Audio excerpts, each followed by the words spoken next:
একটি মেয়ে আতঙ্কিত হয়ে দেখল তার বয়ফ্রেন্ডের মুখে একটি বিষাক্ত মাকড়সা রয়েছে। সে একটি থাপ্পড় দিয়ে মাকড়সাটিকে সরিয়ে মাটিতে চাপা দিল।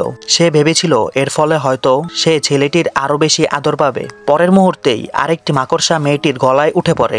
ভয়ে সে দ্রুত মাকড়সাটিকে সরিয়ে দেয়, কিন্তু তার আগেই আরেকটি মাকড়সা আবার তার মুখে উঠে আসে। তবে আশ্চর্যের বিষয় হলো আশেপাশের সহপাঠীরা কিছুই দেখতে পাচ্ছিল না, কারণ এই সবকিছু ছিল মেয়েটির কল্পনা। তার মানসিক অবস্থা ধীরে ধীরে খারাপ হতে থাকে। সবাই আশ্চর্যের চোখে তাকিয়েছিল, কারণ যে মেয়েটি কিছুক্ষণ আগেও একদম স্বাভাবিক ছিল সে হঠাৎ করে এমন আচরণ করা শুরু করলো কেন।